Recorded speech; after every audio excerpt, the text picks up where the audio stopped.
Hello and welcome to the Really Rubbish Racing V8 Australicars Eastern Creek Grand Prix. I'm Nicholas Galloomis and joining me once again is Tom Brooks. Yeah, thank you very much, Nick. It's a pleasure to be back and a pleasure to be commentating on the V8 Australicars series. Of course, last time out at Hidden Valley Round 1, we saw some dominant performances, of course, from Sam Hirani of the Offenders and Pete Walker of the Power Team. And they'll be looking to capitalise on their progress for Round 2. They certainly will. This is the second event, is at Sydney Motorsports Park. This is the first of our 40-20 split races, so a departure from the first race, which had two races of equal length, half an hour. The first race is going to be 40 minutes long, and the second race is going to be 20 minutes long, so a slightly longer first race and a slightly shorter second race. Indeed, the circuit is quite a challenging circuit, and championship positions going into the round. Pete Walker, of course, led after race 2 at Hidden Valley, closely followed by Sam Hirani, just 5 points behind on 30 points. April Dillon, great start for her. She is in third position for the Howler Racing Team on 27 points. And then further back down the order, we've got the non-scorers, of course, Ben Cooper being the first of those. Rob Covey of the Howler Racing Team, April Dillon's teammate, has a point there and is sitting in 15th place. But they'll be looking to get a better result this time out, Nick. Certainly so. This is quite an old school circuit. It's very tight there, and one of the problems there is the pit lane exit feeds right onto the racing line. So with it being 40 minutes of the first race, we're probably going to see a few pit stops, and we might see a few close calls. Yeah, we may certainly so. That is a bit of a problem. I mean, turn 1, as you can see, is a pretty fast left-hander, flat out in most circumstances. And drivers are a bit apprehensive, as you can see. Some exiting the pit lane now and others coming round at about 140 or so miles an hour. So it could potentially lead to some incidents, as we almost saw one there between one of the Kibitsu racing cars. And also this hairpin you can see just in the background of your shot. Very, very difficult on traction, it has to be said. Drivers coming out of there, it's a first gear right-handed hairpin, and it's very, very easy to just line up the rear tyres. These cars, of course, have about 600 horsepower to the rear wheels, and it's very easy to light up the rear tyres and just go spinning round and into oblivion. Certainly so. I've heard some... Oh, and right on cue is Ben Hamilton there, making a spin. Of the Fire Cruise Racing Team, not the way he wanted his practice session to be going, but gathers it up and carries on regardless. But a lovely sunny day is the weather at Eastern Creek. It's a lovely sunny day, nice temperature. Tyre wear, though, has been a bit of a key factor due to the number of corners on this circuit. Also an anti-clockwise configuration as well. So some drivers struggling with a bit of traction and struggling especially with the front right, rather, I should say, tyre, but this man did not. Price-Harper, James Price-Harper of the Offenders, and number 78, he took his first pole position in the second round. He had a bit of a difficult first race, but through the flat-out left-hander of turn 1, coming in towards the second hairpin then, the second corner of the hairpin left-hander. First gear down to about 50 miles an hour, keep it to the left-hand side before the right-handed uphill corner. A blind corner this, always think you can take it flat, but it's just not quite wide enough in order to be able to do that before the downhill run into turn 3. This corner likewise deceiving. You go into that and it's always wider than you imagined last time. You can carry just so much more corner speed than you may have thought. Likewise for turn 5 of the left-hander going through there. In towards the right-left complex before the first gear left-hander, and it gives it a boot full of beans up towards the underside of the bridge. This left-hander coming up here always reminds me about turn 4 of Perez. The international circuit there has a very similar corner, but it doesn't have this hairpin afterwards. This hairpin being the one that caught the drivers out earlier on. Into first gear for that one. A bit too eager on the power there was Price-Harper, managed to gather it up very nicely in towards the final part of the lap.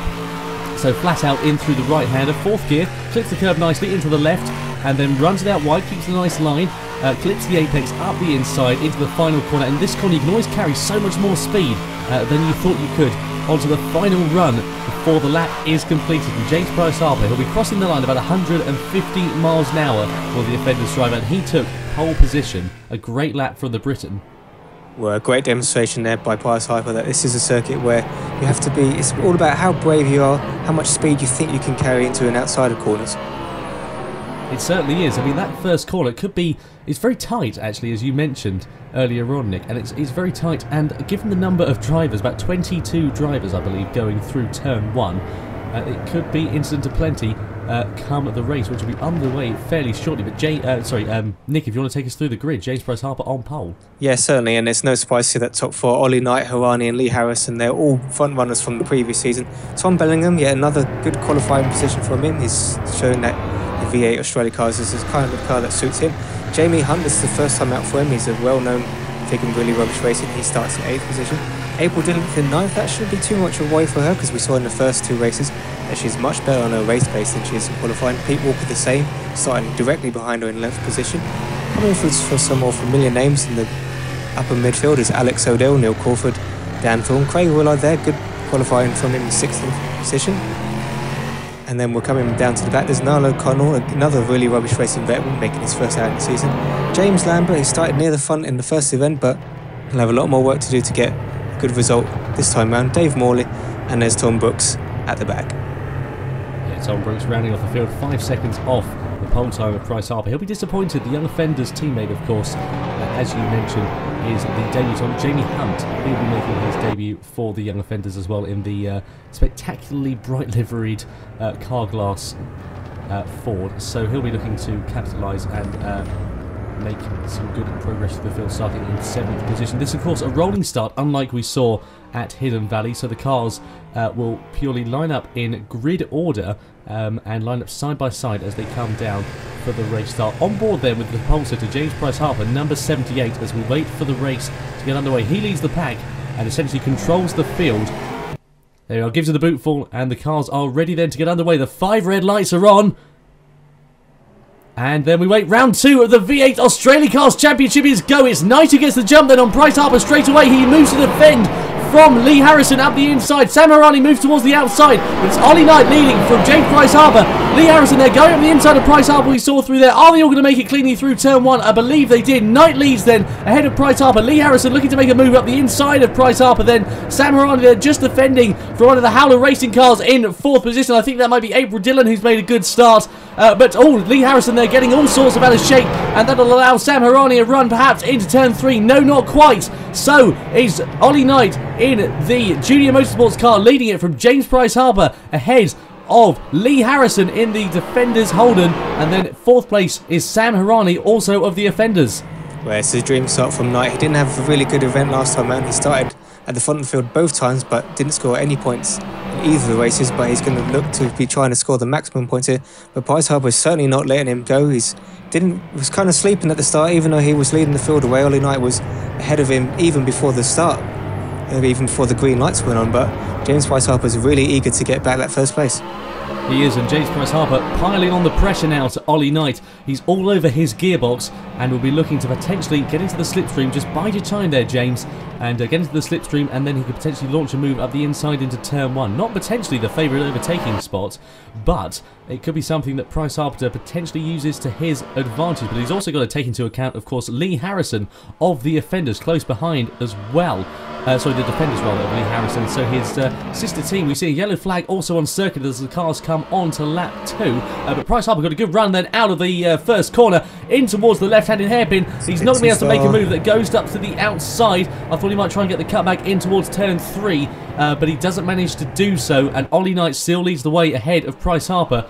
Looking at the winners and losers off the start. Pete Walker there up in 6th place, up 5 places off the start. Great start from him. Yeah, is that Jamie Hunt been spun round?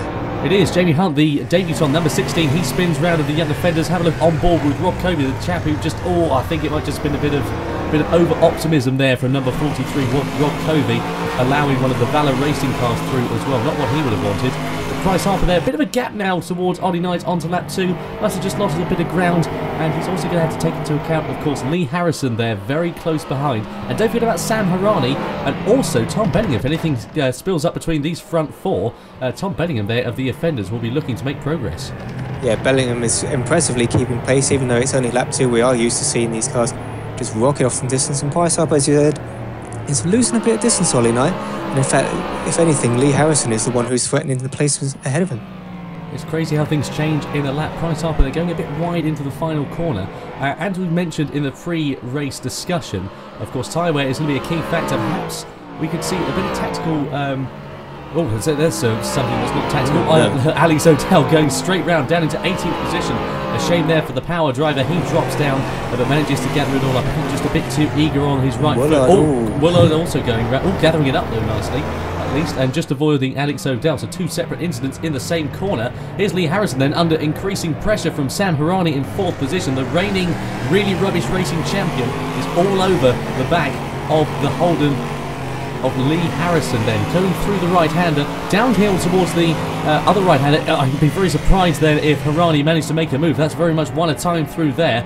You have to be very trusting in the driver that's going to overtake you, and very trusting in the driver that you're overtaking as well, in order to ensure that an incident doesn't occur. But I was just mentioning a moment ago that we could see a bit of tactical decision from Price-Harper, perhaps just saving his pace a bit earlier on, potentially for a bit later on in the race. We see him, the gap's not too far increased from Ollie Knight just ahead, but this one's really increased. Lee Harrison really dropped off the back of Price-Harper and is now really under pressure from Sam Hirani going through the hairpin.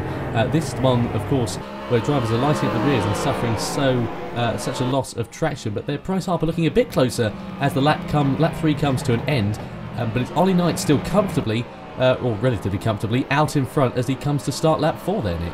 Certainly so. Just a correction, I said that Ollie Knight didn't score any points last time when he did. I was thinking of Liam Blair. But you can certainly see that with Lee Harrison, the case is more that he is slowing Hirani up because Bellingham is closing on to pair him. Well, it could potentially be a bit of a tactical decision from the defenders team. Perhaps the defenders, of course, the sister team of the offenders, may have a bit of a plan going on between them. But we'll have to wait and see. You never do know. A bit sceptical, I have to say that that plan would be. But anyway, Ollie Knight then rapidly defending once again from Price-Harper. Price-Harper dropped off in the last couple of laps and he's really going some, as you saw him getting all squirrely out of the right-hander in towards turn 3, the downhill one. Very, very good driving from Price-Harper. You can really see him pushing his Holden, and a split of flame from the exhaust as he comes through the left-hander. So Hirani had a kind of quiet first 2 laps, and then we saw him start to close up with Harrison. Now Harrison seems to have an answer for him, and the gap is kind of stabilised. We saw before that Hirani was weaving all around behind him, but not so much action. Seems that kind of going line astern. Of course, Hirani might himself just be playing the game where he's trying to save his tyres and not overcook them before he has to. He may well be, but Hirani there, I think he might just be looking to get into perhaps a rhythm of the course. We see drivers, a bit over the shop really, it must be said, in the first couple of the laps. They're sort of trying to bed themselves in. Of course, there's cars on track in such close proximity as well. They might just be settling into a rhythm, settling down, finding what they're comfortable with in race pace, and then looking to improve that as the race goes on. We are expecting some pit stops in this race, as we mentioned. Of course, tyre wear is very, very high at this circuit, and it's the front right that takes the pounding most of all. So we are expecting at least the front tyres to be changed. There's someone there, as I mentioned, that exiting the pits. I think that might be Craig Woolard. I think it is indeed. Of the Eiffel Motorsports car. Perhaps an incident earlier on causing Woolard, because I couldn't imagine that'd be a tactical decision. Pitting that early. Oh, as I just say that Lee Harrison getting caught up behind Craig Woolard as well. Woolard slowing in the wrong part of the lap. But Price-Harper then, he's not worried about his tyres at the moment for the time being, and he's very, very close behind the Junior Motorsports car. Oh no, that's not what you want to be doing. James Price-Harper just clips the grass and goes round down into 3rd, 4th position. Does the number 78, the pole sitter, barrels down the order, and just a simple mistake from Price-Harper, just a bit too far over to the left-hand side of the circuit, and he goes round and he's just about to defend from number 26 there, Joe Nathan of the Valor Racing team. He's down the inside of Bellingham, and whoa, nice little move there. Oh yeah, a bit of a love tap between the two, but Bellingham there down to 5th. Pete Walker, the race 2 winner at Hidden Valley, up to 4th position. Well, I was watching them in the background. Walker does seem to get close to Bellingham, but Bellingham is not giving up here. He's not going to take it lying down, is Bellingham. That's not a place. Spun ahead. Yeah, someone's spinning ahead as well, as you mentioned there. That's Craig Woolard, who's just got out of the pit lane and coming around again. So 21st position is Woolard in, and having a bit of a rough time, it would appear, through race 1. Here we are then on board with Price-Harper. Here's the incident from his in-car carry. Yeah, just too far over to the left-hand side of the circuit. Was very lucky not to pick up any more damage than that, actually. Manages to carry on going after a bit of a minor tap with the wall, and then has to wait for some traffic to pass before he can get back out onto the circuit. Needless to say, that promotes Sam Hirani up to 3rd position, and the driver ahead of him, of course, Lee Harrison, up into 2nd place, which allows Ollie Knight to have a bit of a breather, the number 21. He will be comfortably, as you can see there, a couple of seconds gap out in front. Yes, we've seen before Ollie Knight. He's quite good at getting the gap up ahead, and then he's just going to manage it. But if Hirani can get by, then we're going to have a real race on our hands. Yeah, we certainly are. Ollie Knight, as we mentioned, comfortably out in front, a 4.4 second gap to Lee Harrison. Sam Hirani there in 3rd. Pete Walker, a nice good 4th position after battling with Tom Bellingham.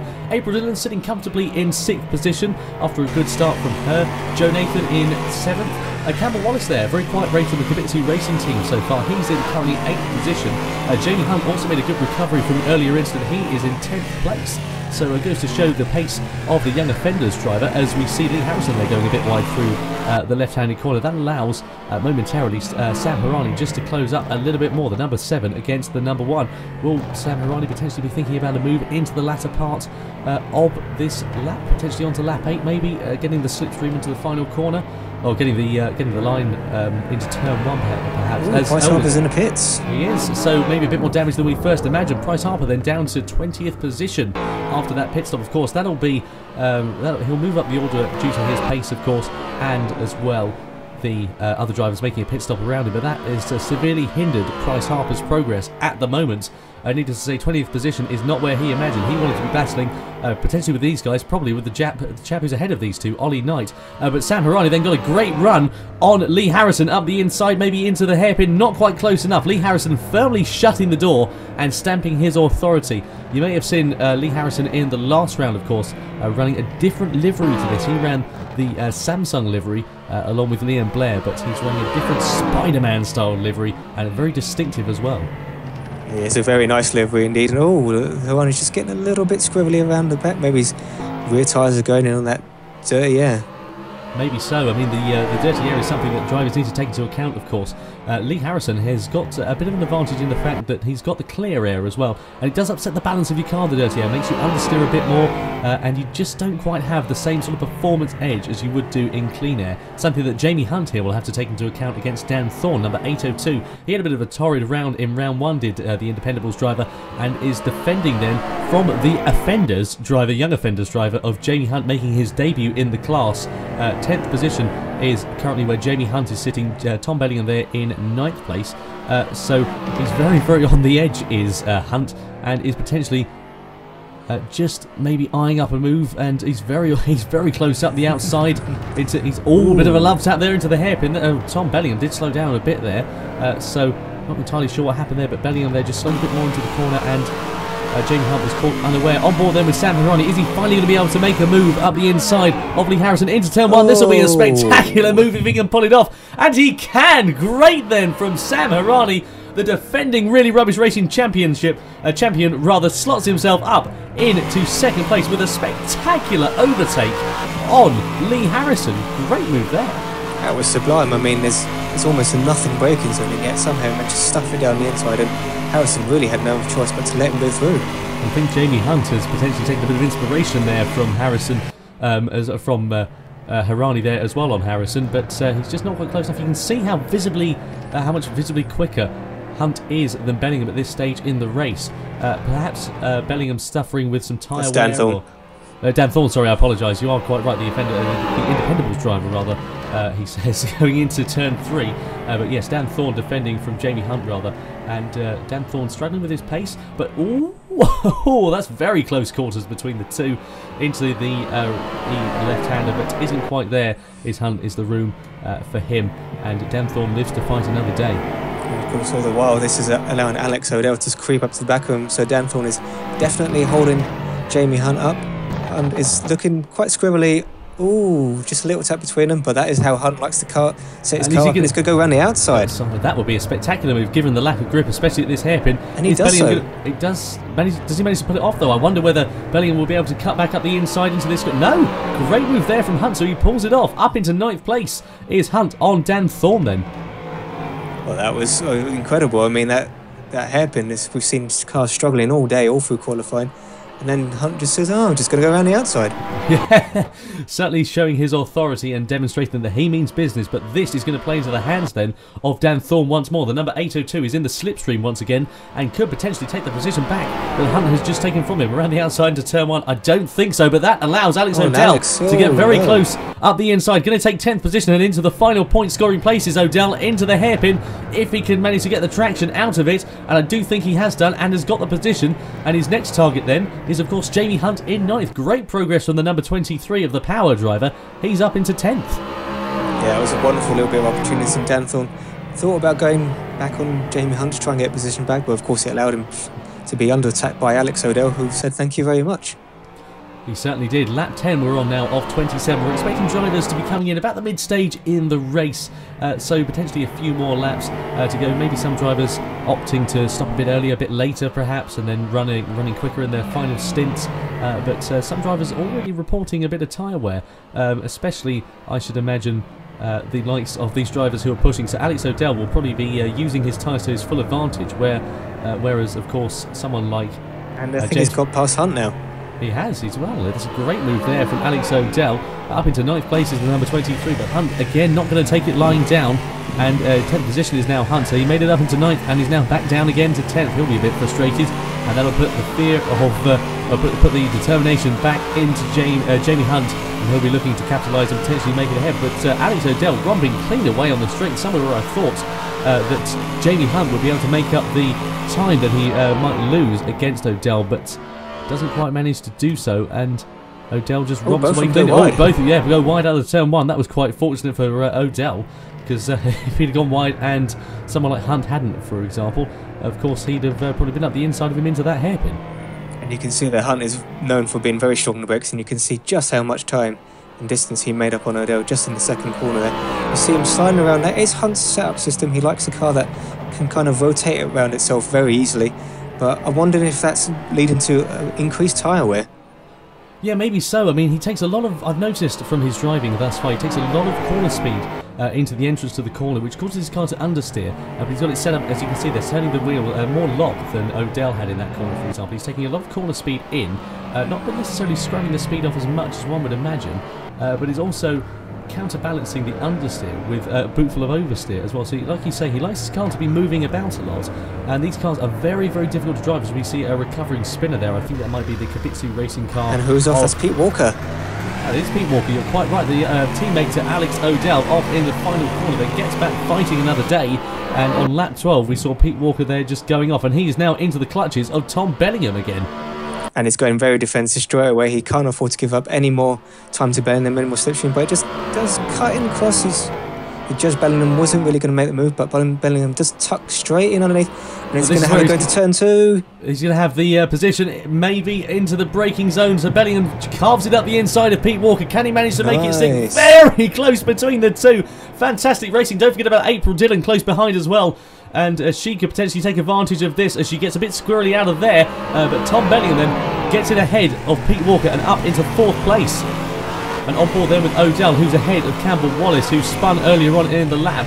So Campbell Wallace going defensive into the final corner. That's going to allow O'Dell to have a bit of a into the left-hander rather, into the middle part of the lap. I apologise, getting the corners confused. So in he goes, and O'Dell potentially going to be able to look to make a move up the inside into the hairpin. No, not quite close enough there, but he's got his eye in, has he? Maybe could get past on the exit. That'll be a revelation from O'Dell. Maybe up the inside into this right-hander coming up. He's got the car positioned correctly, but I just think he's a bit too far behind. And Campbell Wallace then defends brilliantly, but O'Dell is looking very, very menacing on Campbell Wallace and could potentially be up into 8th place by the end of lap 14. He could be, and you notice O'Dell there takes quite a late apex, so he's going to try and get as much straight line speed as he can down the straight, but it doesn't look like he's getting much benefit from the slipstream here. No, he isn't. Don't forget, of course, the driver behind it as well. Of course, Jamie Hunt, he'll be very close, but this is where we've seen drivers making up the time that they had lost. Of course, they weren't necessarily making so many gains on the straight, so much gains as you thought, but then making up the time through turn 1, getting a good run through turn 1, keeping it consistent, keeping it clean, and using that extra speed advantage through that corner, and that allows them to have a run into turn 2 in most circumstances, and also a run into turn 3 as well, as we see one of the pit stops. That's a front bumper missing from Dan Thorne. Ooh. So his race goes from bad to worse. 8:02 into the pits, down in 19th position then. Here we see a replay of his instant egg on the grass, and it's very strange. That's a very strange incident, is it? It's almost like his brake locked and he just went straight off. It was almost it was very, very unusual. Maybe his rear brake locked and he just oh dear, O'Dell there getting into the side of Campbell Wallace, so the battle for 8th position ensues onwards. Don't forget about Jamie Hunt looking to take advantage, going straight up the inside. Oh, is he going to manage to make the manoeuvre stick? Yes, he does, I believe so. Yes, fantastic there from Jamie Hunt, taking advantage of other drivers' misfortune. Got the position momentarily, but Campbell Wallace takes it. Oh, it's messy from O'Dell. Also, we see there one of the other drivers going further round, but O'Dell got himself Bjorn Golder there. That was in the Scuderia Cello car, just going a bit further round. Oh, what a shame for O'Dell. A couple of torrid corners for him, and he's down in 10th position. He'll be lucky to not to have attained any damage, but Jamie Hunt now in 9th place as well. So, the gap to Campbell Wallace has increased once more, and O'Dell is side by side with Hunt down the straight then. Oh, I think, well, it looked like Odell was trying to get by Wallace, hit him, and decided he had better give him position back up again. And of course, Hunt just position as well. I'm going to take that. And yeah, he does. He's not taking any prisoners, is Odell, and takes the position straight back. But then Hunt goes very deep on the brakes, locks his fronts, and that allows Odell to get back through. So a bit of eagerness from Hunt. You were mentioning earlier on there, Nick, that Jamie Hunt is very, very good on the brakes. And he's just perhaps going a bit too deep into there. Maybe he needs to move the bias a bit more towards the rear to stop the fronts locking. And then he'll be able to brake a bit later than Odell and get the position. But it was a very, very brave move, a very last-minute move as well. Indeed, sir. And here we have April Dillon in the sandwich between Pete Walker and Tom Bellingham. These were three of the most impressive performers from the first two races. And they've in here just outside the podium position. They are as well. Of course, you mentioned Tom Bellingham there. He had a very good run. Got caught up in a couple of incidents in race one, which hindered his progress somewhat for the Independables team. And of course, his teammate Dan Thorne had a weekend to forget. But he's having a far better run as we've seen. Dylan's pitting, and so is one of the other. Is that Manuel? No, he's not here. It's his teammate. It's his teammate, you are quite right. Joe Nathan then into the pit lane for the Valor Racing team. So some pit stops already on lap 15. This is when we imagined that pit stops would be taking place, as Pete Walker there gets it very, very wide out of the first corner, but not quite enough to go off the circuit and into the hairpin as well. He's really pushing into the braking zone, is Pete Walker. Maybe struggling with tyre wear, of course. This is the time when we would imagine drivers to be suffering from tyre wear, but this man, Ollie Knight, leading the race, number 21, comfortably out in front ahead of everybody else, and his tyres look to be coping, well, okay actually, from what we know. But he'll be looking to make a pit stop. He's got such an advantage over the rest of the field, barring anything going wrong in his pit stop. I can't imagine this race going sour for Knight. No, indeed, but of course we've seen with Price-Harper in the early laps, just a tiny little mistake, and that can be your race. Here's Bellingham is right behind Walker now. His tyres probably in slightly better conditions. Walker's tyres look to be completely dead, in fact, as he goes way too deep into the hairpin, and Bellingham's going to take a better line out of that, and it should have the inside line here to take the position away into fourth. But of course, both of them might be trying to come into the pits to slap, so who knows what's going to happen. They may be fighting, but all in vain. But Bellingham there slops it up the inside of Pete Walker into fourth position, but is it momentarily? We'll wait and see as the laps continue to roll down. So Pete Walker then into the pit lane for the power team. Bellingham lives to fight on for another lap. So lap 16 is when we saw Pete Walker coming in, and of course we saw Bellingham there carrying on for at least another couple of laps, but Odell down in 13th position, and he was very close behind Campbell Wallace there. Also Ben Haddleton going off in his Fire Cruise racing car. Not what we wanted to see from him. A yellow flag on circuit, but I think he manages, yes he does, as we see at the bottom of the shot, to get back on very comfortably as well. But it's Odell down in 13th position, of course, due to others' pit stop. Odell hasn't pitted as far as we know. So, but this man, I believe, may be slotting into the pit lane on this lap. Lap 16 we're on. Ollie Knight, number 21, coming around the final corner. Surely he's got to pit this lap, because his tyres must be pretty baked. Yeah, and here he comes. So, yeah, he does come into the pit lane. So the Junior Motorsport team prepare for action and get ready for a pit stop for the race leader then. Ollie Knight, number 21, in the pit lane. And as we mentioned, he's got such a gap over the rest of the field. We're imagining that he'll probably comfortably retain it after others have made their pit stop. So Sam Harani inherits the lead, but it will only be for at least a couple of laps as he's yet to pit. So Harani then gets the glory and gets the coverage for his team for the moment, but it's only, as we mentioned, a temporary measure. Indeed, and I'm wondering now whether Bellingham's going to pit, because we've seen April Dillon and Joe Nathan pit, and of course, although they're being held up by Rob Covey, they should be much faster and they could make the undercut work on Bellingham. They could potentially, but I should imagine that there'll be an inter-team tactics between the Howler Racing team at the moment. Rob Covey will probably be wanting April Dillon to stay behind her, but April Dillon will probably want to get ahead of Rob Covey so they can reduce the deficit to Tom Bellingham then, but not doing a great job at the moment. But of course, right to fight for position, of course, and I don't believe there's any team orders at the moment in place. I don't believe there's any team orders at all within Howler Racing, but it's Rob Covey, who's currently yet to pit, of course, ahead of April Dillon and Joe Nathan, who have pitted at the moment and have clearly got the advantage on pace ahead of the Howler Racing driver, who's currently up in front. But he gets into the slipstream. She gets into the slipstream, does April Dillon over Rob Covey, and pulls out and will comfortably, I should imagine, make her way past the Oh, I say doesn't make it comfortably, easy, maybe not so comfortably. Rob Covey there defending his position for all he's worth, and April Dillon there doesn't manage to get past. That allows Joe Nathan to get behind and even closer up into the braking zone again. Lap 18 currently out of 27. We're on 9 laps remaining. Can't believe how quick this race has gone so far. It's absolutely flown by. 40-minute race this, and we're already past half distance.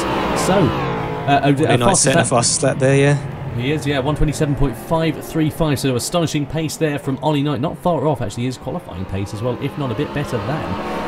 But anyway, getting back to it, the action on track we're currently looking at is between the two Howler Racing drivers. As we mentioned, Rob Covey there going a bit wide out of that corner, has not pitted, whereas his teammate April Dillon, she has, with Joe Nathan of the Valor Racing team very, very close behind the pair as well. And they won't want an incident between Howler Racing team to occur, I should imagine, though. That's probably what Joe Nathan would like. Oh, lovely little setup there by Dillon. She's gone for the late exit, and she's got superior traction. She's going to outgun Covey into the final corner. And does so as well, and that allows Joe Nathan to get past as well. So I think Rob Covey there pretty much gifted that position to Joe Nathan as well, not wishing to hold him up, as I should imagine. Rob Covey will be seriously thinking about pitting, and pulls over to the right-hand side of the screen, and then, yeah, goes into the pits at the last minute as well. So the Howler Racing driver carried on for all he was worth, but managed, but pulled into the pit lane finally on lap 18. But Alex O'Dell, he's on the charge and is looking to get ahead of Campbell Wallace of the Kibitsu Racing team then. Currently in 11th position they are at the moment, Campbell Wallace in 10th. So it's the battle between the two into the final complex, or into the left-hander rather, into the middle section. Jamie Hunt as well very close behind. So you can't split O'Dell and Hunt at the moment. They seem to be very close on circuit, but O'Dell trying to put a car between them and looking up the inside into the left-hander, isn't quite there, managing to go to the outside into the hairpin, and Campbell Wallace, they're going very deep on the brakes. Yeah, he does. Oh, as Jamie Hunt goes off as well, number 16 spins it round, manages to gather it up and only loses one position down into 14th place now is Jamie Hunt, not what he would have wanted. But we see the junior motorsport car of Ollie Knight now in 4th place after his pit stop, and he is pretty much the net leader at the moment. We're waiting for the drivers ahead of him to pull into the pit lane. They have not yet done so on lap 19, so I should imagine their tactics will of course be to perhaps save their tyres in the earlier stages of the race, with the thought of doing a shorter second stint. Harrison is indeed in the pits. Such as Harrison does now. He will go in for a shorter second stint, which will allow him to push a bit more, and therefore continue onwards and perhaps have the pace over someone like Knight, of course, who pitted a bit earlier into the final stages. But Ollie Knight, of course, due to Harrison going into the pit lane, now up into 3rd position. As we mentioned there, that pit exit not caused too much drama so far. I thought it would cause more than it has done in the 40-minute race. But it's all been okay, actually. We haven't seen any incidents of plenty. As we mentioned in the pre-race discussion, of course, we were fearing that due to the speed of turn 1 and of course the exit of the pit lane feeding straight back out into the racing line, it may cause some incident. But anyway, getting back to the on-track action there, Ollie Knight inheriting 2nd place on Tom Bellingham. Number 21 moves ahead of number 33. It's the junior motorsport car ahead of the Independables. But here's your race leader currently, Sam Harani, the defending Really Rubbish Racing champion. He's out in front and will be putting in some fantastically strong in-laps, one would imagine, before pitting. But I should imagine that he'll probably be pitting before too long, because his tyres will be giving up the ghost relatively shortly. I'm sure he's going to pit. No, he doesn't. Doesn't pit this lap. Now this is very interesting, because if he was going to pit, you'd assume he'd have done it at latest then. So he's sneakily trying to make it on a non-stop. That would be very, very tactical and a massive gamble as well for the offender's driver. Meanwhile, just going back to the on-track action momentarily, there's Campbell Wallace currently harassing Alex O'Dell. So they're on circuit, and Campbell Wallace has got a great run then up the inside of O'Dell, maybe into the hairpin. Outbrakes O'Dell, the number 23. Oh, very close there on the brakes. Locked up his fronts, as you saw, and O'Dell just managed to slide back up the inside and get the undercut back ahead of Alex O'Dell. And Campbell Wallace, they're really struggling with some tyre wear. I don't believe Campbell Wallace has pitted thus far. He's done a Price-Harper and goes off in the same corner on lap 21. So Campbell Wallace will certainly be looking or thinking very seriously about pitting if he hasn't yet done so. One would imagine, given his grip and the way that he's all over the place, plus that incident, that he hasn't managed to pit, and that will hinder his progress if that was supposed to be, or this is supposed to be his in-lap. There's a drive with that. He's missing his front bumper, He is missing his front bumper as well, so that's not what he would have wanted. An even longer stop He's a driver we haven't mentioned throughout most of this race. James Lambert ahead of Bjorn Golder in the Scuderia Ecello team, currently fighting for 10th and 11th. To the final point scoring position. James Lambert had a very strong start to the race at Hidden Valley last time out. We saw his pace faded somewhat and he got caught up in a bit of an incident in race 2 as well.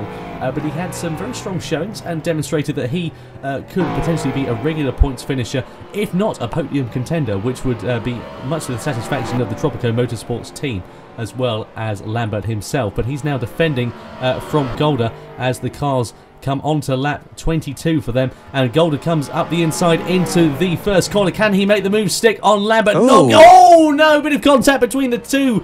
So there, Lambert there just goes off into turn 1, and I think that it was just a bit unsighted. Also, another driver of the, yeah, that's Dan Thorne. His torrid race continues. Number 802 in 18th position goes off, hits the tyre barrier, and I'm sure will be suffering some severe damage, and potentially it stops on circuit now as well. So he's going to be able to continue there. Let's have a look at the incident. Oh, just carried too much speed into there, clamps the wall for a first time, and then crashes into it for a second time as well. A terrible race for the Independables driver. And indeed he has his terminal damage and he's out of the race. Terminal damage for the Independables driver. He'll be looking to capitalise on his poor run so far in the Australicars Championship for race 2. But Ollie Knight in 21st position. You can see Sam Harani there very close behind, and he will be looking to make inroads into Harani. Harani is currently out in front, and we're not sure whether he's stopping. One would imagine if he is stopping that he would have stopped by now, but he hasn't done so, and I should imagine that his tyres must be unbelievably worn at this stage in the race. Sam Harani, if he is going to go to the end on one set of tyres, he'll be very brave to do so, as Lambert there goes off ahead of Knight but manages to recover it. Looking there at Harani now, he'll be severely struggling with tyre wear and also a lack of pace, waiting then for Ollie Knight to come through. We might just be able to see him in the background of the shot, but not quite, as Harani then goes through turn 1. Looking at Joe Nathan, number 26 on screen, the Valor Racing driver, number 26, is having a relatively good run there in 7th place. Currently behind currently behind one of the... I think that's Rob Covey. Rob Covey, so it's his team. I thought I recognised the colour scheme, it's exactly the same. So into the final corner they go, and Rob Covey, they're going very wide. Into that corner they go. I always think that's the final corner. But very, very sort of close on circuit are the two teammates. And Covey, I'm not entirely sure whether he's pitted or not, because he was struggling earlier on, wasn't he? So I'm not sure whether he's made a stop yet. Yeah, it looks like... did we not see him stop after April Dillon passed we did, yes, you're quite right. Yes. Sorry, my memory escapes. I did wonder at the time, actually, with the way he was holding his team out, whether, that's Walker into the wall. That is, not what Walker would have wanted. Such a strong middle part of the race, and the number 71 crashes into the wall down into 5th position. Ben Hamilton goes past. Also, we see one of the Canadian Tyre Howler that must be Covey, yeah. Covey there, just going straight back past. And also Joe Nathan looking to take advantage as well. So Pete Walker goes from 4th down to 7th place, immediately cuts back into the slipstream though, demonstrating that he is not going to take any prisoners. Through turn 1 he comes and will be looking to make a charge and make the deficit back up that he would have lost coming out of the final corner. Of course, he is the championship leader, so, every point he can get. Yeah, that's certainly the case. And Pete Walker, if he could have some more consistent runs, perhaps get him a couple more race victories under his belt, who knows, he could be a championship contender as the season progresses onwards. Certainly so. Walker's just getting a little more into it, obviously having gone off, he'll be a little bit shaken up, but trying to get back into his little rhythm and closing very slightly on John Nathan each little section. Now he's right up to the rear bumper of him. He's going to try and follow him through, and we'll see if he's going to make any kind of move at the hairpin. He is 3 laps currently remaining then of the race. It's been a spectacular first race so far. 40 minutes, of course, this one. Race 2 will no doubt be the 20 minutes sprint race. As Pete Walker there looks up the inside of number 26, Joe Nathan. They're very close and struggling for grip on the pair, but manages to keep it on the black stuff as Joe Nathan then rounds into the final sector. And this is where I believe Pete Walker will be very strong into the final corner. Of course, this last time is where he lost all that ground and lost 4th position down into 7th. And I think if he gets a good exit out of there, that'll allow him into the slipstream of Joe Nathan and potentially look to make a move in towards turn 1. So he's got the slipstream then. We haven't seen that much gained on the straight, but I see that Pete Walker is certainly gaining a lot more. So on board then we cross with Walker, number 71 now. through the first corner they go. Will he be lining up a move into turn 2? Joe Nathan goes defensive. Pete Walker aside. That would be a fantastic move. Bit of a love tap between the two. Don't forget about the Howler racing car, very close behind then of April Dillon, I believe that is very close behind the two. But Joe Nathan and Pete Walker, they're going very, very close together. And no holds barred between these two. No love lost either. Oh, as Joe Nathan goes a bit wide there through there. And that's going to allow Pete Walker to get the outside line and take the position then. So Pete Walker then up into 6th place. Joe Nathan down into 7th. And the battle will continue on, but Joe Nathan, I don't think... Oh, no! Just punts him off. A bit too deep into the braking zone. Joe Nathan there surely will be the good sportsman as he does so. Slows down, lets Pete Walker back through, and down into 7th place also is Joe Nathan once again. So it's momentarily up to 6th place, but lost some ground there. So have a look on board at the incident then with Pete Walker. This is his incident where he spun round at the final corner. There we are, just too early on the gas, and no traction from his rear tyres, and into the barrier went the power driver. And now currently batting with number 26, the Valor Racing Team's Joe Nathan. As you mentioned, his teammate not present at the event, hoping to see Manuel de Samaniego, who was relatively quick last time out, although he did suffer a reprimand, of course, due to an incident in race 2. We're hoping to see him, though, back in action for round 3, of course, at Bathurst, so that would be good. But Sam Hirani then, currently 7 seconds ahead. 7 seconds ahead. Surely then Ollie Knight will be. He's going so much quicker in these closing stages of the lap as well. These closing laps rather. I should imagine that Ollie Knight has got a severe amount of pace advantage over Sam Hirani. Sam Hirani really is going to be struggling with his grip and struggling with the balance of the car as well. He'll be looking to adapt his driving style as the grip slowly goes downwards. But 7 seconds onto the final couple of laps, and I believe Ollie Knight's last lap was around about 3 seconds or so faster than Sam Hirani's. So it's going to be close at the end, isn't it? It is very close. We'll have to wait and see, because of course lap by lap his grip will be deteriorating, will Sam Hirani's, and lap by lap Ollie Knight will be making inroads into Hirani. So here we are then, looking at Ollie Knight. He's very, very close and pushing very hard is the number 21, the Junior Motorsports driver, leading for the best part of the lap. We can't currently see Sam Hirani on screen at the moment, but there he is now. So we cross over to him. So he's just coming through there, and you can see visibly just how much he's struggling with the car. He's not taking as much speed through there, going wide, missing the apex as well. He'll be very lucky to keep that on the island, but Pete Walker then up into 6th place.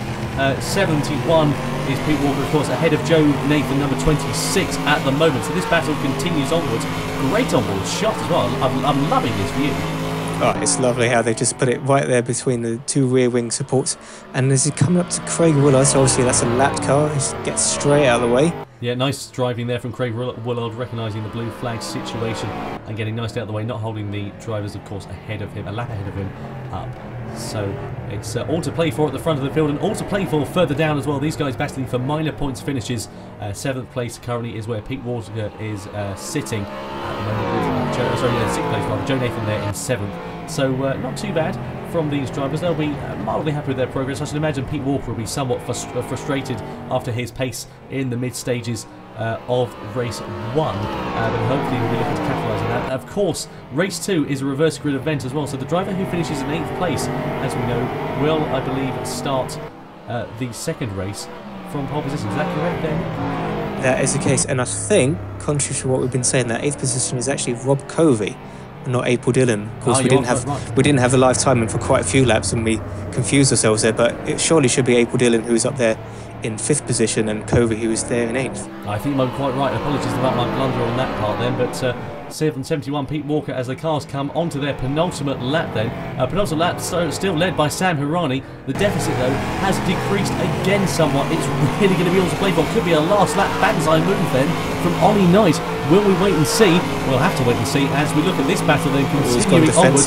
He has Pete Walker then squeezes Joe Nathan out onto the outside of the circuit, not letting him get the line into turn 1, but Joe Nathan, they're going to have the superior speed advantage. Don't forget, of course, about Rob Covey very close behind as well. So 3 drivers potentially battling for 6th place, but Pete Walker defends it from Joe Nathan, and number 26 there will potentially be looking to come down into turn 3 and make a bit of a classy move then on number 71. But I don't think that's an overtaking spot, or it isn't an overtaking spot. But if he can make it work, which he doesn't manage to do so, I'm afraid, but he's very, very close behind. at the moment. So into the left-hander they come into the middle part of the lap. It's all to play for 6th and 7th and 8th place. Certainly is, and Nathan's not given up this position. Walker just goes a bit deep. wide. Oh no, that's going to allow Joe Nathan through then, and Pete Walker then goes wide down into 7th position now, and Rob Covey there close behind, of course, close behind number 26 as well. But Sam Harani then leading the race. There's James Price-Harper a lap down in 2nd. As we wait and see on screen. There you can see Ollie Knight in the background of these shots. And look how much Ollie Knight has made up over the past couple of laps. Sam Harani visibly struggling with a lack of grip. And into the final stages of the race as Price-Harper... well done, Price-Harper. I mean, our teammates, but he must have lap down. He just moves over it sensibly. That's nice without pulling him up any bit at all. No, he does do very well in there. But we're on board then with Ollie Knight. You can see how much more speed he's taking through the final corner. And Harani there very, very wide. I think he just missed the apex he wanted to take there, and he's visibly struggling with grip. On board then, of course, with Ollie Knight, 2nd position is going to come down, I think, to the final lap. Looking back then at Harani, the race leader of the offenders, the really rubbish racing reigning champion, onto the final lap. So let's have a look then and wait and see what will happen. Harani, of course, up 2 positions from his start. The losers have to be Covey, who is down in 16th place. So Rob Covey, who is currently down there further in the field, we saw is a lap down. But anyway, looking back at Sam Harani then, who is wildly defending from Ollie Knight. They're very close on the final lap, very close in towards turn 3. This will be a brilliant move if he can make it stick, and he does so. Ollie Knight takes the lead ahead of Sam Harani. Great move there from the junior motorsports driver. He takes the lead on the final lap of the 40-minute race here at Sydney Motorsports Park. As we see, that's Pete Walker there getting sensibly out of the way as well. James Price-Harper there down in 8th position, just currently behind Pete Walker. So Price-Harper there has made some gains and is not looking to be too bad, actually, considering his earlier incidents within the race. But it's Ollie Knight then who is out in front. That's an astonishing last lap overtake there, Nick. Oh, certainly so. I mean, Ollie and I had most of the lap to wait for it, but he said, no, I'm going straight through straight away. And he decided to make the brave move down there, just went straight down the inside and took the lead. He did, and he's all to play for in the final points positions. Then 8th position is where Price-Harper's sitting. Pete Walker then in 7th place. I don't think he's going to make it on the final lap, as there we are. So Ollie Knight crosses the line. Then we'll come across the line in a few minutes' time. There we go. Wait for it. Ollie Knight crosses the line to take the victory there. Number 21 wins the race ahead of Sam Harani, taking a valiant 2nd position. And there we are, your 3rd position man, Lee Harrison, had a bit of a quiet end to the race, but has driven admirably nonetheless, and has certainly improved on his performance in round 1 at Hidden Valley. Round 2 is very much swinging in his favour, is the Spider-Man liveried Defenders driver. He rounds the final complex of corners then, and he'll come across the line to take a well-earned podium there. Brilliant racing between the top 3. Certainly so, and I believe Bellingham was in 3rd position a few laps ago, so Harrison must have overtaken him unsighted by the race director to get that final podium position. Yeah, he does. So the checkered flag then waves as the other cars come across the line. Bedov Henderson there, lap down, coming to cross the line. Also, we see there Jay Hunt as well, making his debut. So crossing the line in fashion. We've seen him very, very loose on the circuit. But it's Ollie Knight who's the star of race 1, the winner of the event, number 21.